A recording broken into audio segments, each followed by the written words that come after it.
말로는 애날 거야 아마도 머리가 잘할 거야 상구도 기석인 모르겠어 하나도 겨울이 웃을 거야 아마도 산타가 없대 원제가 그랬음 넉살아 술 좀 그만 말아줘 턱피는 행복할 걸 아마도 빙고도 고생했어 아마도 회식인 영화 감독 아마도 1등을 할 것 같아 아마도 안 되면 짤 것 같아 아마도 야 우리 그냥 짤래?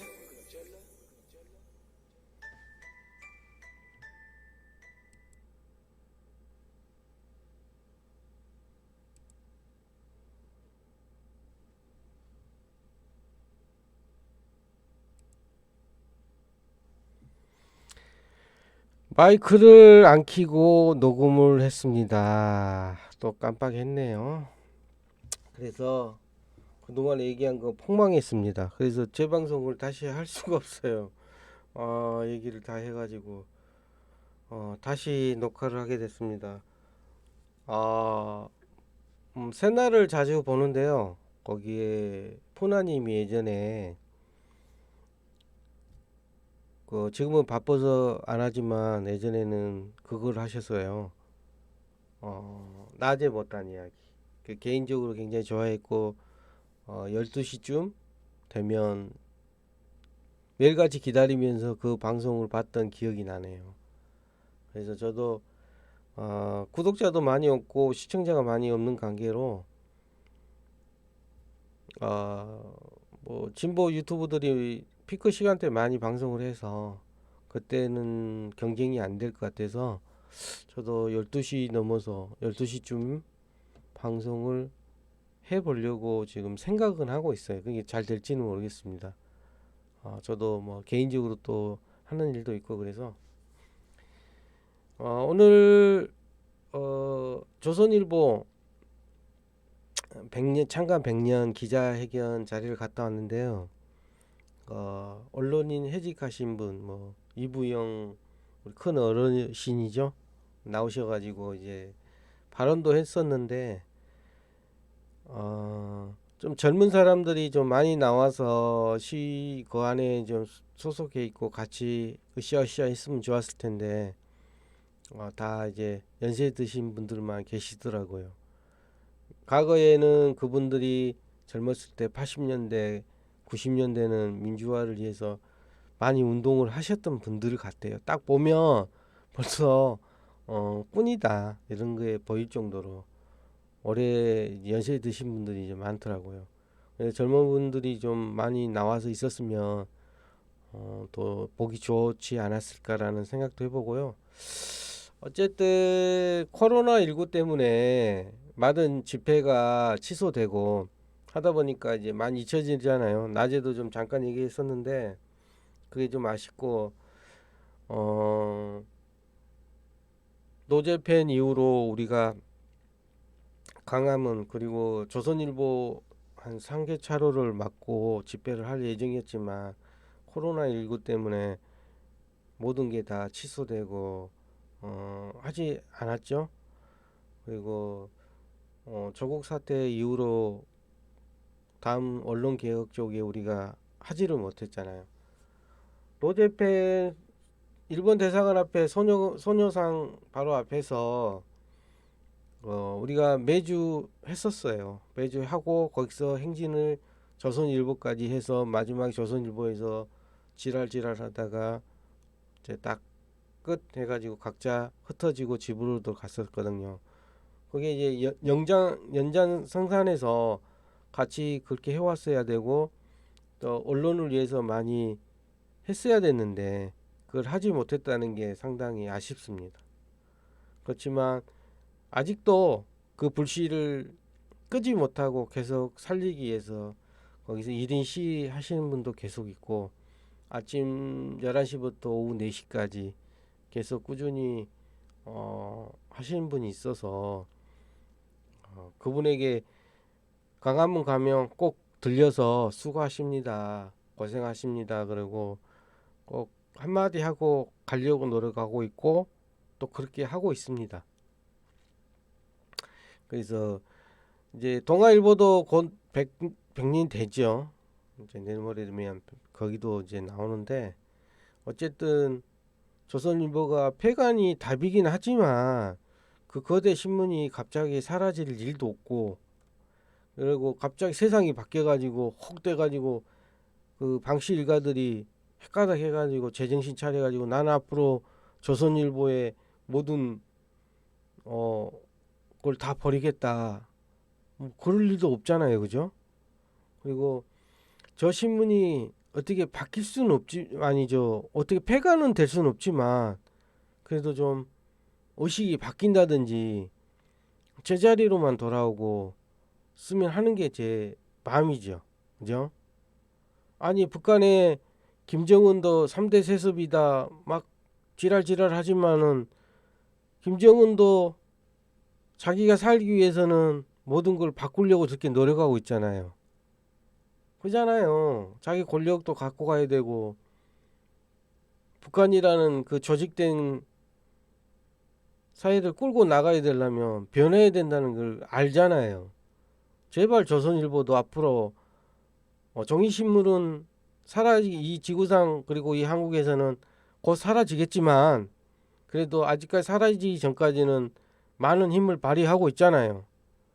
최고 선봉에 선 사람으로서 조선일보가 기사를 내고 제목을 뽑아내면 그 중소 신문사들이 그 내용을 그대로 받아서 안에 조금만 바꾸고 제목 약간 바꿔서 또 내고 또 인터넷 신문이나 요즘에 클릭 신문도 클릭 수를 높이기 위해서 자극적인 제목을 뽑아내고 그런 거 아니겠습니까? 아니 조선일보도 이런 식으로 기사를 내는데 우리 조그만 인터넷 조그만 신문사가 뭐 이 정도 제목 낸 것 갖고 뭘 하냐고 변명거리도 될 수도 있잖아요. 그래서 정말 힘들다. 100년입니다. 100년.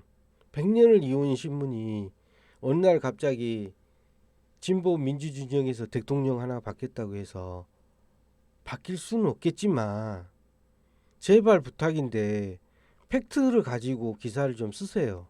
그리고 거짓말하지 말고 선동하지 말고 왜 당신들이 정치를 함시 하십니까?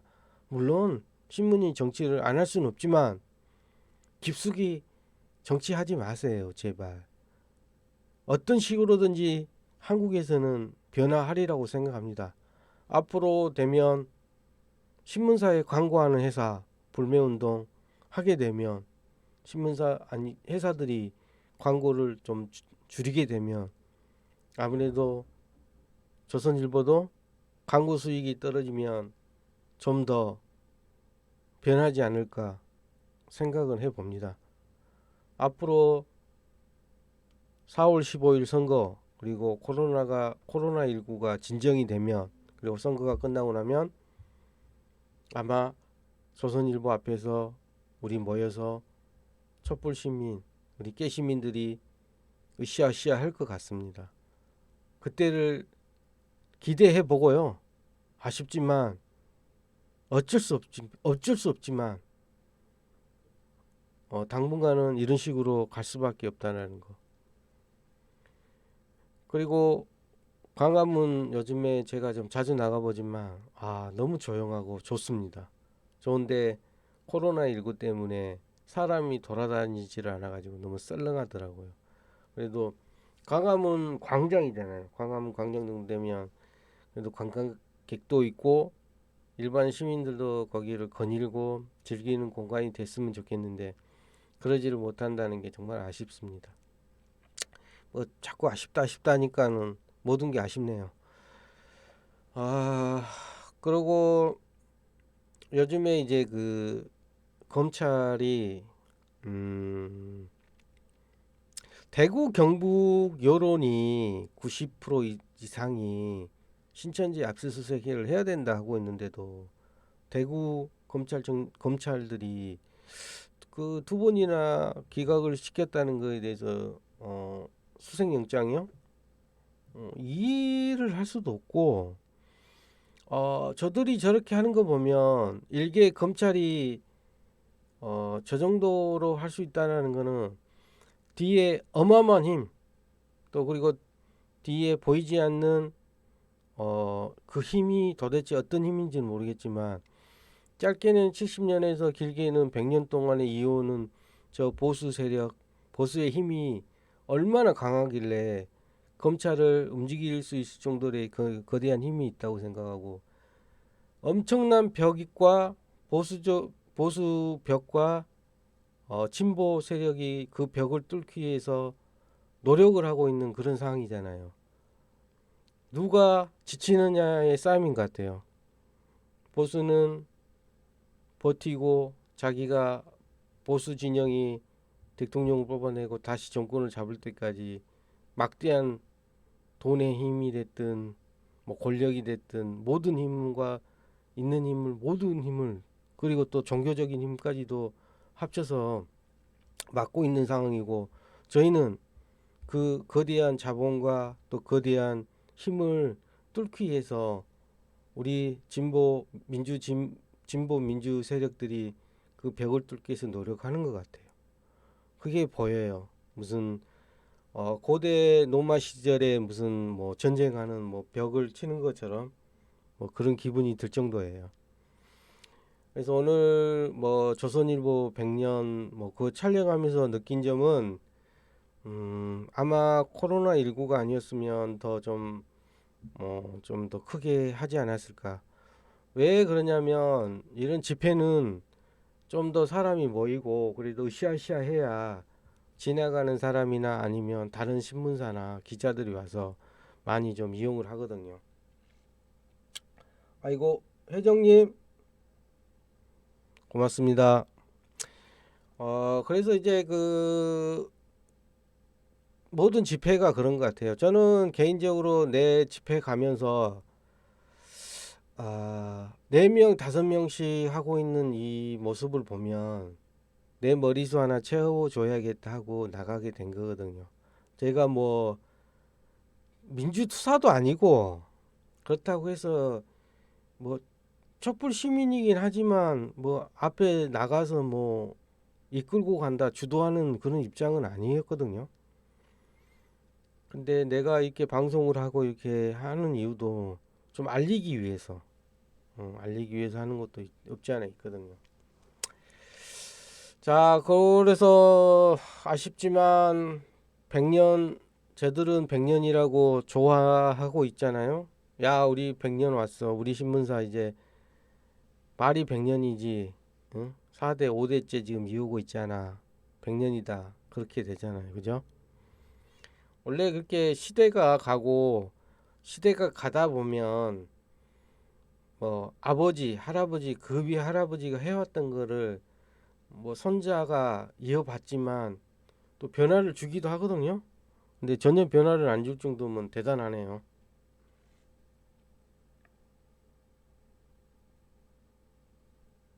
아, 그래요.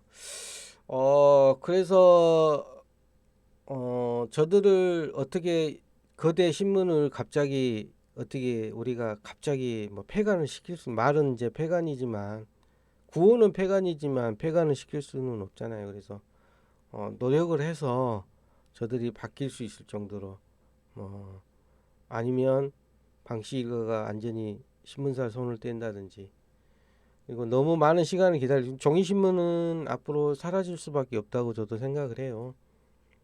요즘엔 다 뭐 핸드폰으로 뭐 검색하지 누가 신문 보는 사람 없잖아요. 그것도 그렇고 광화문이 너무 조용하다는 거, 그리고 우리 아스팔트 진보 유튜브들이 이제는 뭐 겨울도 겨울이지만 집회가 없으니까 많이 눈에 안 보인다는 거. 하지만 어쩔 때는 사람이 너무 없어서 애롭기도 하지만 그래도 한두 사람, 아는 사람들 인사하고 그렇게 하고 있습니다. 그리고 검찰은 제발 부탁인데 신천지 대구 경북 지역의 여론이 90% 이상이 압수수색 하라는 거예요. 그럼 하세요. 왜 안 하십니까? 정말 아쉽네요. 윤 차장님, 윤짜장님은 사람이 죽으면 있잖아요. 이름을 남겨야 돼, 이름을. 당신이 어느 지형에 섰는지는 이미 결정이 나 있고, 당신은 진보가 아닌 보수를 선택한 걸로 알고 있고, 보수 쪽에 서 있는 사람이고, 정신 차리세요. 그리고 대구 경북에 있으신 분들도 잘 생각하세요. 그 지역이 가장 어렵고 힘든 지역이잖아요. 그리고 그 지역에 있는 단체, 사이비 단체, 신천지라는 사이비 중에서도 최고의 사이비가 운영하는 교회가 경북, 대구 경북에서 대구 쪽에서 있잖아요. 그러면 그 여론을 더 압박을 하세요.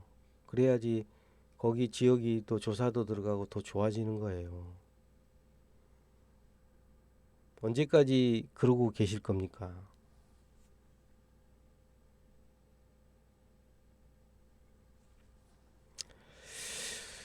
아이고, 저 오셔가지고 고맙습니다. 그리고 이제 추미애 장관이 조사를 하라고 그렇게 얘기를 하는데도 불구하고 방역이 우선이다. 야, 이제 뭐 검찰이 정치를 하더니 이제 코미디로 가네요.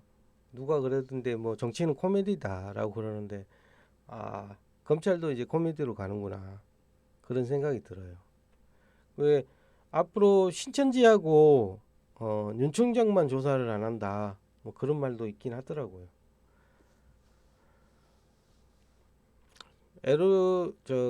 그렇게 생각하면서 문재인 대통령이 굉장히 힘들고 어렵지 않나 그렇게 생각합니다.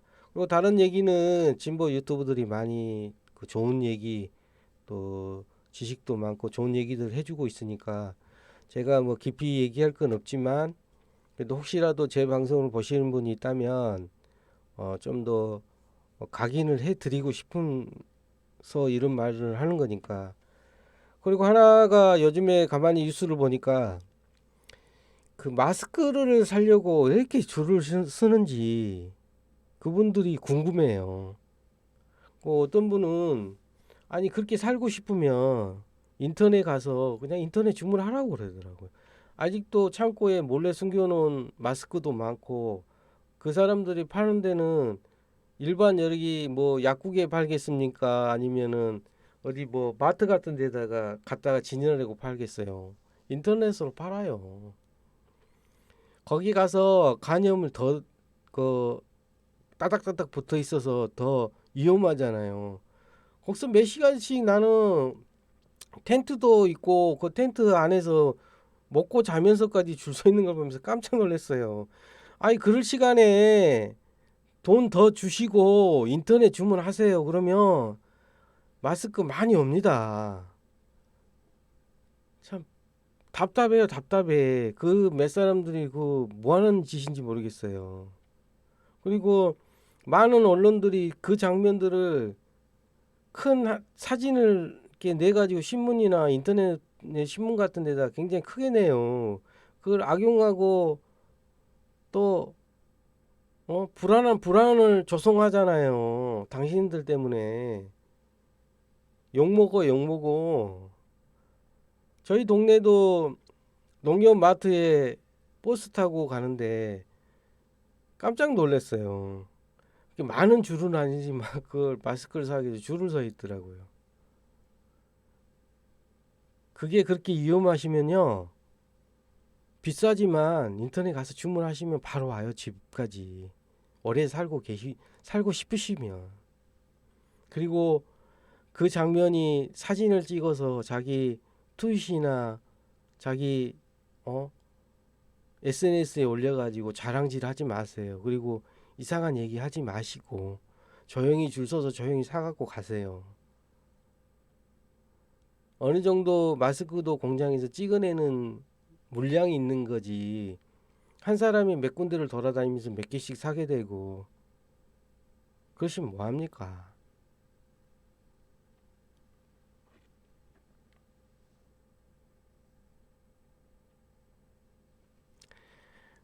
그렇죠. 이제 싸게 사는 것도 목적이 그분들이 할 수 있는 게 이 마스크 끼는 것밖에 없다. 이해는 하지만 또 그 반면에 저는 개인적인 제 생각에는 그걸 보면서 상당히 이해는 안 돼요. 저도 어 다른 사람이 봤을 때 좀 이상하게 볼 수도 있기 때문에 마스크는 하지만 제가 이제 그 건설 현장에 쓰는 스포츠용 이 목으로 돌리는 그런 거를 이제 끼고 다니니까 한 5개 정도 있으니까 빨아가면서 나는 사용을 하고 있지만 그거 아니면은 저는 마스크 같은 건 끼고 싶지는 않아요. 그렇게 막 과하게 하고 싶은 거는 솔직히 없고요.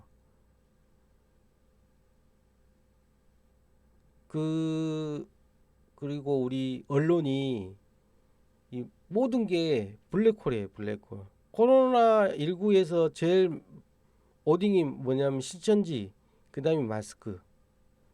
그리고 그거를 보수 언론이나 보수 쪽에서 딱 쪽집게처럼 핀셋이죠. 핀셋처럼 딱 그 한 가지를 뽑아내는 거예요.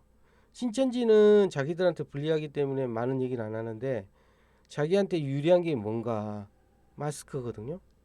마스크로 굉장히 불안을 조성하고 또 그리고 댓글 부대들이 모든 포탈을 돌아다니면서 댓글을 굉장히 많이 달고 있고 현 정부는 뭐하냐 마스크를 뭐 북으로 중으로 뭐 다 줬다는 뭐 그런 뭐 거짓말까지 하고 가짜 뉴스도 굉장히 많잖아요. 그래서 힘든 것 같아요. 자, 1차적으로 그리고 이제 비례정당도 한마디 하자면 정의당은 아 정의당 그 안에 굉장히 강성이 많은 걸로 알고 있어요. 심상정 의원도 어떤 어딩인지는 모르겠지만 내가 알기로 민주노총에서도 현 정부와 같이 각을 세우고 같이 못 가겠다는 강성도 많고 그리고 지역적으로 따지자면 호남 지역부 그리고 종교적 외에 있는 각 지역에 있는 굉장한 강한 강성이 이제 기동량으로 듣기로는 한 3-4군데가 굉장히 강하게 나가는 사람들이 있다고 그러더라고요. 그 사람들이 지금 현 정부하고는 같이 갈 수 없고 각을 세우고 있는 입장이기 때문에 플랫폼 정당이 됐든 누가 주도를 시민들이 하든 간에 함께 할 수 없다고 얘기를 하는 것 같아요. 거기에서 심상정 의원이 그 사람들이 그 조직이 강하고 힘이 강하기 때문에 심상정 의원도 그 사람들이 밀고 나가는 데 대해서는 크게 막을 수가 없는 상황인 것 같아요. 물론 심상정 의원도 문제가 많죠. 그렇다고 해서 자기도 그런 발언을 하면 안 되는데 협상의 의지를 가지고 해야 된다고 생각해요.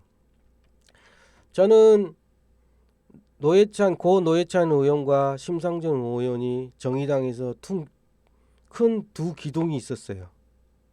그리고 고 노회찬 의원은 협상 그리고 말 어느 정도 대화 상대는 됐었어요. 정말로 그분이 살아왔던 시절이나 얘기하는 걸 보면 언제든지 타협과 대화가 되시는 분이었어요.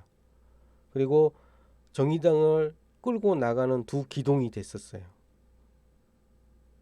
근데 아깝게도 그 큰 고 노회찬 의원이 극단적인 선택을 하고 난 다음에 정의당은 심상정 1인 독재 정당으로 굴러가는 바람에 그건 왜 1인 독재라고 내가 말씀을 드리냐면 정의당에는 인물이 없어요. 심상정 외에는 인물이 없어요. 그렇다고 해서 그들이 과연 자기들이 물러나고 나면 후배 정치인이나 정의당의 인물을 키웠느냐? 그것도 아니에요. 이정미? 요즘에 정의당 대표 좀 하다가 요즘에 어디로 사라졌잖아요. 그리고 임기 끝나고 나니까 어떻게 했어요? 심상정이라는 사람이 다시 대표를 하고 있어요. 왜? 간판이고 얼굴이니까 내세울 사람 그 사람밖에 없으니까. 그리고 다 뒤에서 뭐란 줄 알아요? 나 강성인의 나 어디 소속이네 하고 발언들만 높이고 있어 안에서. 네가 옥바라지 하고 해라. 나는 뒤에서 그렇게 못하겠다는 거잖아요. 그리고 정의당이 앞으로 커야 돼요. 민주당은 50%가 보수고 25%가 중도고 25%가 진보밖에 없어요. 앞으로 저들이 태극기니 보수니 쓸데없는 소리 하지 말아주세요. 앞으로 저쪽 보수는 사라질 정당이고 사라지면 극보수밖에 남지가 않아요. 그러면 보수 역할을 할 사람은 민주당밖에 없어요. 그러면 정의당이 건전하고 잘 커야 돼요. 왜? 보수를 맡아야 되기 때문에. 그 조직이 보수화가 돼야, 아니 진보가 돼야 되기 때문에.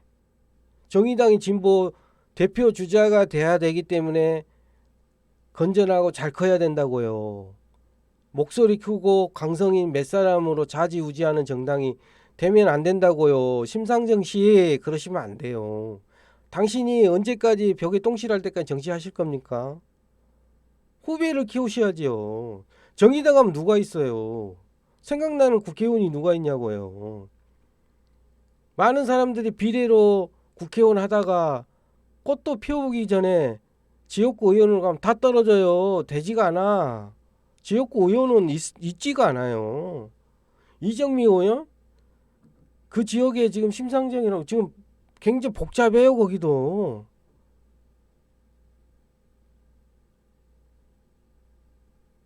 진보가 커야 된다고요. 당신들이 커져야지 이 나라에 정말 깨끗한 진보가 싹을 틔운다고요. 근데 어떻게 해요?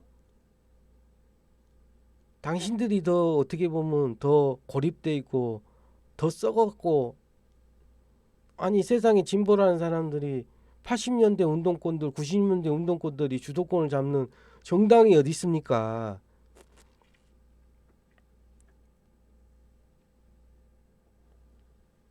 그래서 저는 진보 민주당을 지지하고 문재인 대통령을 좋아하는 사람이고 이 정부를 지지하는 사람이기 때문에 어디 가서 기자회견이나 어디 가서 농성하는 장면을 찍다 보면 마이크 잡는답시고 나름대로 그 조직에 그래도 마이크 좀 잡는다는 애들이 나와서 현 정부 욕을 많이 해요.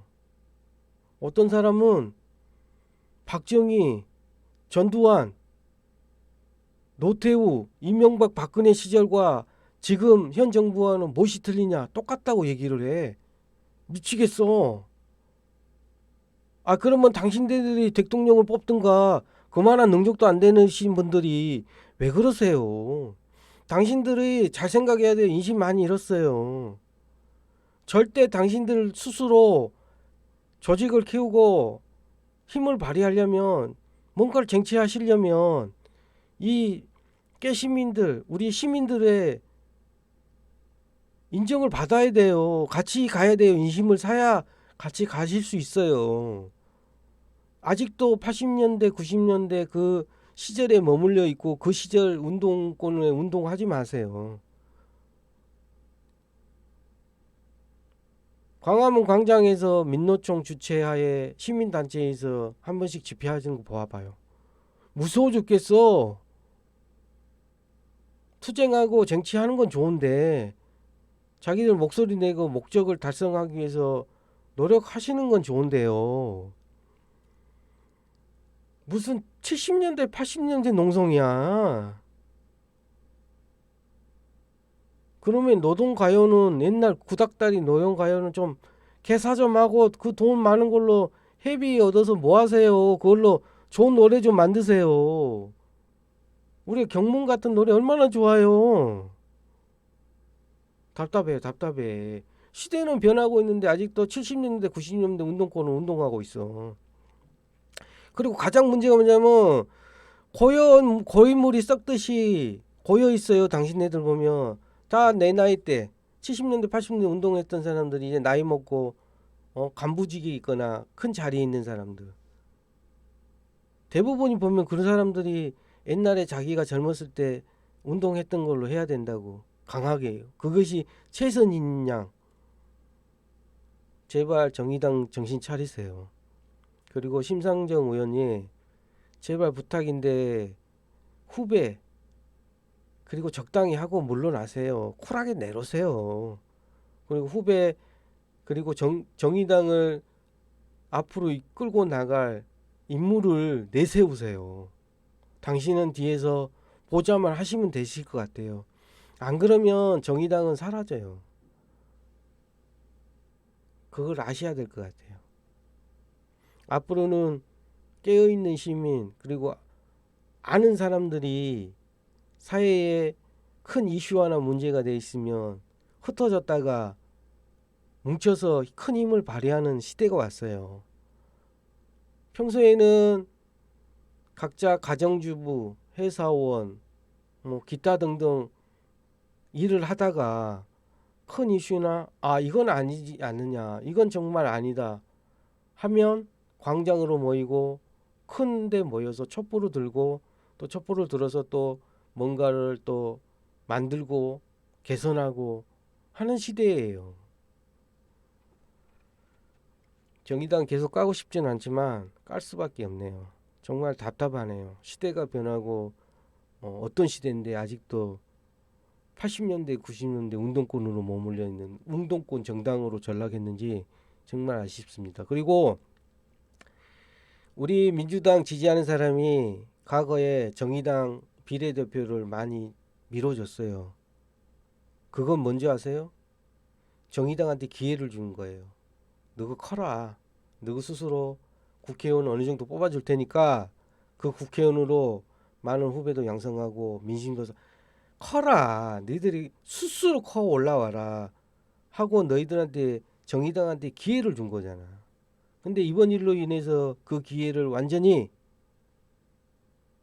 잃어버린 거예요. 그 기회마저도 잃게 생겼어요.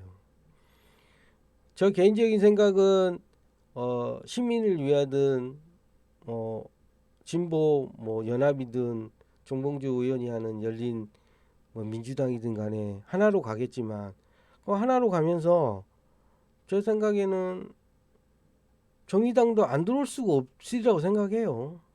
안 들어오면 망하는데 계산이 안 나오는데 그리고 언론도 그렇고 정의당이나 아니면 그쪽 게시판이 많이 올라오는 걸로 알고 있으니까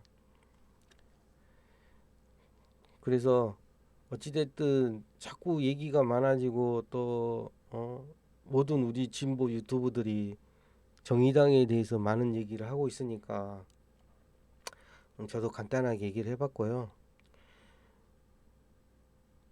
그런 것 같아요. 어차피 뭐 자기들도 고집을 계속 피우고 갈 수는 없겠죠. 나는 또 아쉬운 게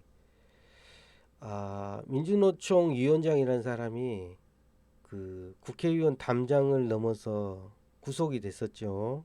이제 도망 다니다가 카메라 앞에 그 서서 딱 한마디가 다른 것도 아니고 첫마디가 노조 탄압한다 이 정부가. 그거는 전두환이 노태우, 김영삼, 이명박, 박근혜 시절에 했던 말이에요. 그 말을 그대로 하고 있더라고. 참 답이 안 나온 사람들이다. 그렇게 생각을 하고 있습니다. 그리고 또 하나 이제 마지막으로 얘기하고 싶은 거는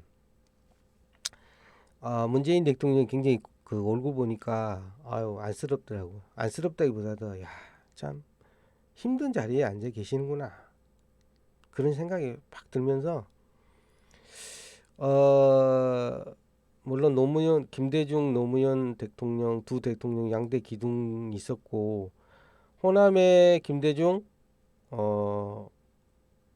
영남의 노무현 그리고 노무현의 친구이자 나이는 차이는 나지만 뭐 친구라고 그랬으니까요. 친구는 친구인 문재인 대통령이 있으며 우리 그래도 복인 것 같아요. 좋으신 분들이 우리 쪽에는 대통령을 해왔고 앞으로도 또 좋으신 분들이 나오겠지만 항시 주장하지만 이 정부가 성공해야 다음도 있다. 다음에도 우리 쪽에서 또 대통령이 나오게 되고 그러면 10년 그 10년만 할 것이냐? 아니다. 15년 최소 20년 이해창 대표 같이 우리는 20년을 집권을 해야 되니까 그 뭐 문재인 대통령 보고 혹자들은 답답하다.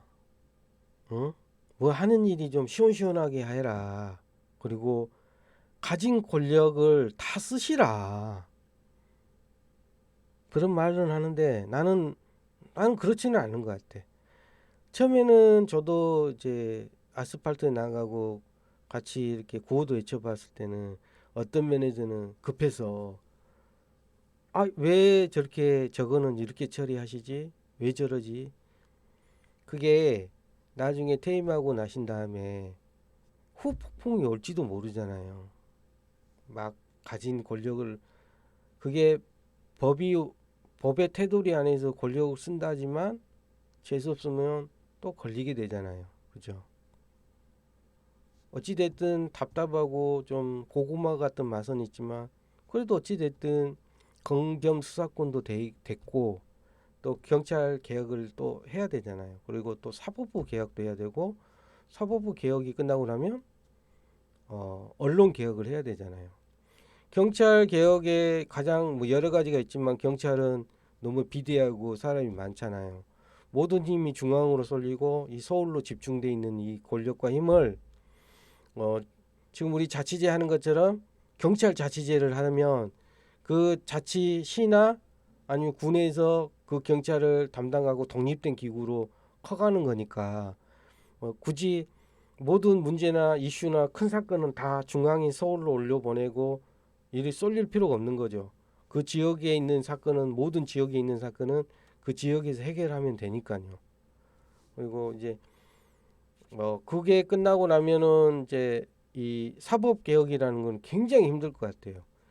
이 판사는 독립돼 있는 기구의 사람이잖아요. 그러니까 어떤 법이 있으면 그 판사가 그 법을 가지고 이제 집행유예도 때릴 수도 있고 더 나가서는 법을 해석을 하는 거니까 그 많은 법을 쭉 추려가지고 그 법을 그 판사가 개인적으로 해석을 해서 이 사람은 뭐 판례도 중요하지만 이 사람은 징역 2년에 뭐 집행유예 몇 년을 때릴 수도 있고 아니면 징역을 6년을 때릴 수도 있고 무기징역 4년까지도 때릴 수 있는 게 판사잖아요. 근데 이 판사가 성향이 보수적인 성향을 가졌든 아니면 어떤 사람이 뭐 부탁을 하든 힘을 가진 사람이 있어서 뭐 정관예우도 마찬가지고 그것부터 없애야 되지만 어쨌든 자꾸 어떤 판사가 계속적으로 판결을 이상하게 내면 방법은 없잖아요. 우리가 4월 15일 날 국회의원을 많이 뽑아서 진보 민주적인 국회의원들을 많이 뽑아서 국회에서 판사를 탄핵하는 방법이 있어요. 탄핵을 하면 돼요. 저 판사는 정말 판결 자체가 너무 이상하다. 저 사람은 어떻게 해야 된다? 탄핵을 해야 된다고 국회의원이 찬성을 하면 판사를 탄핵을 시킬 수 있잖아요. 그 방법으로 가는 게 이번에 그래서 4월 15일이 굉장히 중요하다는 거죠. 그러면 사법부도 어느 정도 견제를 할 수가 있다. 그리고 경찰은 자치제 경찰로 가야 한다. 그리고 사법부는 탄핵을 해야 된다.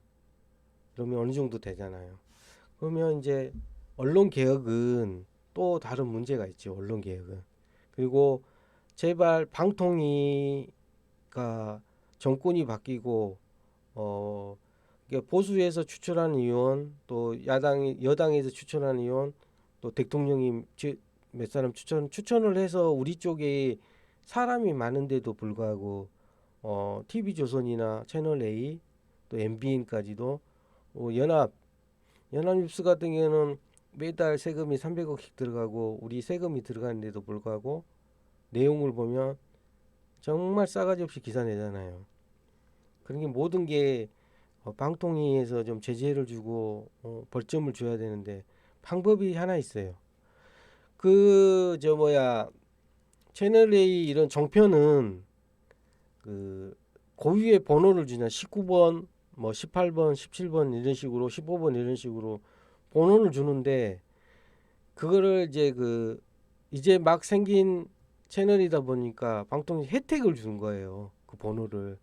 근데 그 혜택을 없애야 돼요. 없애면 지방이나 아니면 우리 케이블 TV로 쏘아주잖아요. 보통 보면 케이블 TV나 이통사 뭐 SK나 KT나 저는 뭐 LG 거 쓰면서 LG TV를 보는데 여기서 순번이 밀려요. 뭐 50번, 80번으로 만약에 조선일보가 채널이 19번이 아니라 그리고 이렇게 다다다닥 붙어 있으니까 이게 리모컨으로 올렸다 내렸다 하면은 바로 TV조선에서 내리면은 채널 A 또 아까 내리면 MBN 이런 식으로 오르락 내리락 오르락 내리면서 계속 리모컨 하나를 볼 수 있는데 이거를 이제 각 그 유선이나 아니면 TV 자치제로 이제 그 혜택을 안 주면 번호가 뒷번호로 가면 만약에 인기 없을수록 뒷번호로 가거든요. TBS가 내가 집에서 TV로 보려고 그러잖아요. 우리 집은 280 몇 번인가? 뉴스 공장을 보려면 100단위 이상으로 넘어가. 누가 그걸 기억하고 누가 이 세 자리 숫자를 리모컨을 눌러요. 기억하고 있지 않는 이상은. 나이 먹은 사람 더더욱 그렇거든요.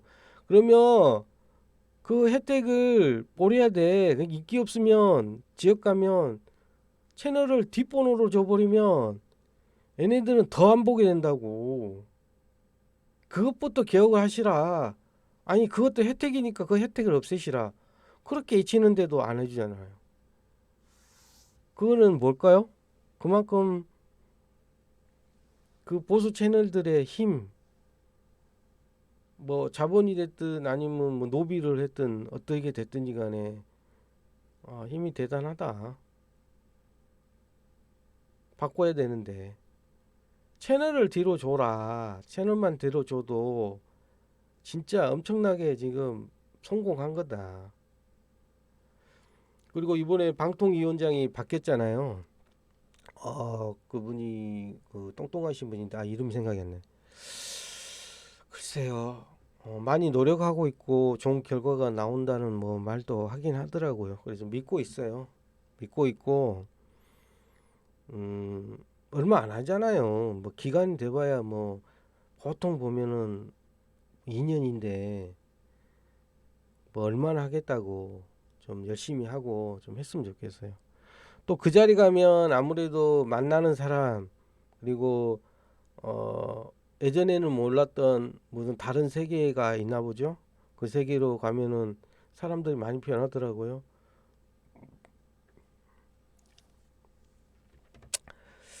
네, 말이 많았네요.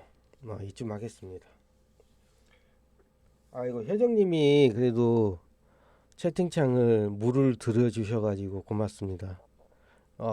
이게 시커멓게 그냥 그 화면을 보시면 저기 내가 화면을 봤을 때 오른쪽에 시커맸는데 그래도 혜정님께서 이렇게 또 문자를 때려주니까 그래도 색색이 올라가가지고 색종이처럼 좀 올라가서 좀 다행입니다. 아니 고생이 무슨 고생입니까? 그냥 두서없이 이래랑 저래랑 얘기했습니다. 내가 뭐 저도 뭐 많은 걸 뭐 알고 있는 건 아닌데 그래도 혜정님께서 이렇게 좀 올려주셔가지고 시커먼 게 그래도 색이 좀 많이 올랐네요. 고맙습니다. 지금이 1시 15분. 그러게요. 저 시청하시는 분도 많고 그러면 길게 가고 또 이렇게 토막토막 잘라내면 좋은데 그러지를 못해가지고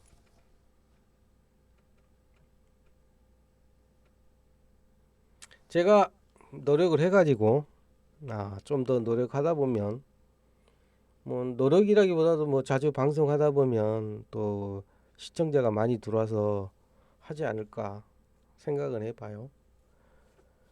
한 분 더 오셨습니다. 세 사람. 요후, 세 사람.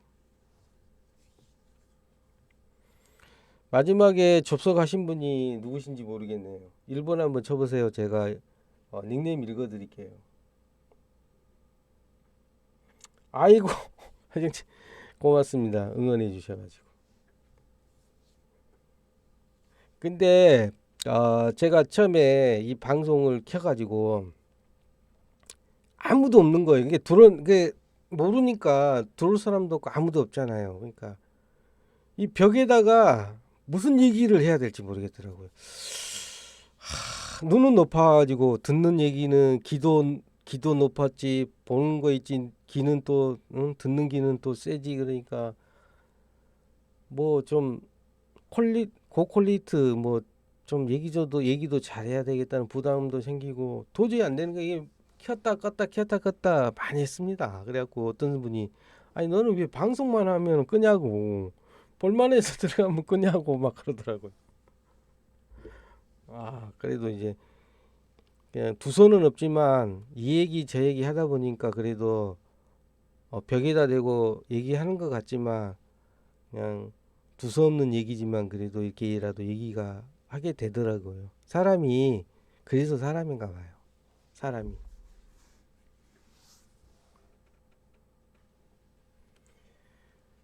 또 하나 요즘에 그 이제 얘기가 우리가 이제 비례정당은 또 비례정당이고 그것도 이제 좀 시간이 지나면 이제 어느 정도 굴곡이 잡힐 것 같더라고요. 저도 이제 개국본 자유 게시판이나 아니면 저 따로 우리 동네 지부 또 초대를 해 주셔가지고 제가 그 카톡방에 들어가 있거든요. 카톡방에 들어가 보니까 그 당 가입하는 데 대해서 굉장히 노력들을 많이 하고 계시더라고요. 5개 지부, 6개 지부인가도 되죠. 6개 지부 정도 해가지고 뭐 1000명 이상 당원 가입해가지고 나는 민주당 권리당원으로 돼갖고 이직 당적이 뭐 안 된다고 그런 것 같더라고요. 그래서 가입을 못했는데 강주분, 호남, 경남, 부산 각 지방마다 지금 이렇게 서류를 많이 받고 있더라고요. 그래가지고 일단 그게 최소 5개 지부에 1000명 이상이 가입돼야 되고 그래가지고 정당이 이제 만들어지는 것 같더라고요. 그 중에 이제 그 강주 같은 경우에는 이제 햄통님이 방송을 하면서 모니터링을 이제 많이 하거든요. 나보다 이제 어린 친구이긴 한데 1인 시위도 하고 보는 사람 많이 없는데 그렇게 열심히 하는 거 보면 대견하다. 그래서 다른 채널에 가서는 제가 닉네임이 있으니까 뭐 선전해 달라는 식으로다가 이상하게 오해할까봐 내가 채팅을 잘 안 치는데 그 친구 방은 꼭 응원의 채팅을 치고 나오기도 하고 그래요.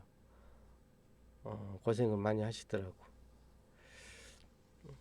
좀 희망이 보여요. 그 우리가 촛불 들고도 그 많은 힘을 쏟았지만은 이게 플랫폼 정당을 만들다 보니까 힘이 무시를 못한다고나 할까? 일단은 우리 뭐 개국본이나 우리 민주시민, 촛불시민들 쪽에는 쟤들이 무슨 당을 만드는데 어쩐지 하는데 갑자기 무시는 못하는 것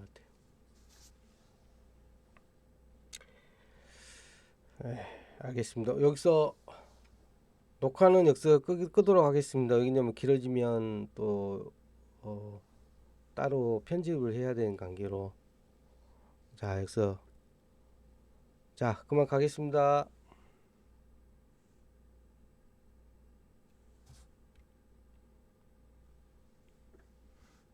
네, 회장님 고맙습니다. 자주 할게요. 자주 놀러 오세요.